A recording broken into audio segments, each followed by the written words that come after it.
ಹೇಳಿ. ನನ್ನ ಹೆಸರು ನಾಗರಾಜು ಅಂತ, ನಿವೃತ್ತ ಶಿಕ್ಷಕರು.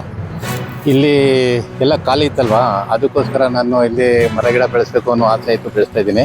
ಇದಕ್ಕೆ ಮೊದಲೇ ನಮ್ಮ ಶಾಲೆ ಹತ್ರನೂ ಎಲ್ಲ ಮುಳ್ಳು ಬೆಳ್ಕೊಂಡಿದ್ದಂಥ ಒಂದು 35 ಕ್ವಿಂಟಲ್ ಮರ ಎಲ್ಲ ಜೋರಾಗಿ ಬೆಳೆಸಿದ್ದೀನಿ. ನನಗೆ 3 ಸಾರಿ ಡಿಸ್ಟಿಕ್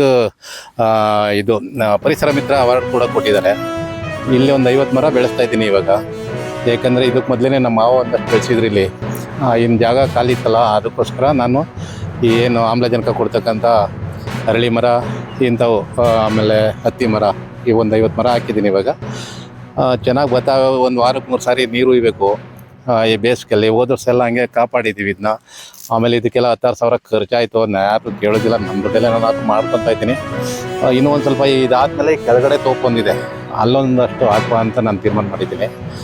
ಇದೆಲ್ಲ ಒಂದು ಸ್ವಲ್ಪ ಇನ್ನೊಂದು ವರ್ಷ ಕಳೆದ್ರೆ ಸ್ವಲ್ಪ ನಿಂತ್ಕೋತೇವಲ್ಲ, ಹಾಗಾಗಿ ತುಂಬ ಶ್ರಮ ಪಡ್ತಾಯಿದ್ದೀನಿ. ನಾನು ಕೇಳ್ಕೊಳ್ಳೋದು ಒಂದೇ, ಹುಟ್ಟಿದಬ್ಬ ಆದಾಗ ಯಾರಾದರೂ ಸತ್ತೋದ್ರೆ ಆವಾಗ ಒಂದೊಂದು ಗಿಡ ನೆಟ್ಟು ನಿಮ್ಮ ತೋಟದಲ್ಲಿ ನೆಡಿ. ಇಲ್ಲೇ ನೆಡಬೇಕಂತೇನಿಲ್ಲ, ನಿಮ್ಮ ತೋಟದಲ್ಲಿ ಎಲ್ಲರೂ ಹೋಗಿ ಒಂದು ಗಿಡ ನೆಡಿ, ಪರಿಸರ ಉಳಿಲಿ ಮುಂದಕ್ಕೆ. ಇವಾಗ ನಾವು ಓಜೋನ್ ಪದ ಅದು ಇದು ಕೇಳಿದಾಗ ತುಂಬ ಭಯ ಆಯ್ತದ. ಇವಾಗ ನೆನೆ ಪೇಪರಲ್ಲಿ 25 ಲಕ್ಷ ವರ್ಷಕ್ಕೆ ಎಲ್ಲ 770 ಡಿಗ್ರಿ ಸೆಂಟಿಗ್ರೇಡ್ ಬರ್ತದೆ ಅಂತೇನೋ ವಿಜ್ಞಾನಿಗಳು ಕಂಡುಹಿಡಿದ್ರು. ಅವೆಲ್ಲ ತುಂಬ ಭಯ ಆಯ್ತದೆ. ಹಾಗಾಗಿ ಎಲ್ಲರೂ ಒಂದೊಂದು ಗಿಡ ನೆಟ್ಟರೆ ತುಂಬ ಒಳ್ಳೆಯದು ಅಂತ ನನ್ನ ಭಾವನೆ.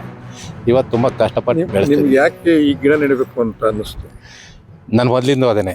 ನಮ್ಮ ಮನೆ ತಾವು ನೋಡಿ, ಇಡೀ ನನ್ನ ಮನೆ ಎಲ್ಲ ಕವರ್ ಆಗ್ಬಿಟ್ಟಿದೆ. ನನಗೆ ಏನೋ ಒಂಥರ ಗಿಡ ನೆಡೋದು ತುಂಬ ಆಸೆ.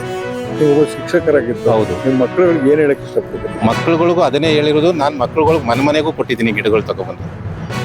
ಸುಮಾರು ಎಲ್ಲ ನಾನು ಹಬ್ಬ ಹರಿದಿನ ಬಂದಾಗ, ರಾಷ್ಟ್ರೀಯ ಹಬ್ಬಗಳಲ್ಲಿ ಎಲ್ಲ ಮಕ್ಳಿಗೂ ಒಂದು ಗಿಡ ಕೊಟ್ಟು ಕಳಿಸ್ತೀನಿ. ನಾನು ಹೋಗಿ ಏನಾದರೂ ಮಾಡಿ ನೆಡಬೇಕು ಅಂತ. ಆಮೇಲೆ ಮಕ್ಕಳುಗಳಿಗೆ ದತ್ತು ಕೊಡ್ತಿದ್ದೆ ನಾನು. ಇದ 1ನೇ ಕ್ಲಾಸ್ನವರು ಮಾಡಬೇಕು. 1ನೇ ಕ್ಲಾಸ್ ಚಿಕ್ಕ ಮಕ್ಕಳು ಅಲ್ಲೇ ಒಂದು ಸ್ವಲ್ಪ ನೀರು ಇಟ್ಕೊಳ್ಳೋದು. 5ನೇ ಕ್ಲಾಸು ನಮ್ಮದು LPS ಆಗಿರೋ ದಶೆಯಿಂದ ಒಂದು 4 ಮಕ್ಳಿಗೆ 5 ಮಕ್ಳಿಗೆ ಒಂದೊಂದು ಗಿಡ ದತ್ತು ಕೊಟ್ಬಿಟ್ಟು ಬೆಳೆಸಿದ್ದೀನಿ. ದೊಡ್ಡ ತೋಪೆ ಮಾಡಿದ್ದೀನಿ ಅಲ್ಲಿ.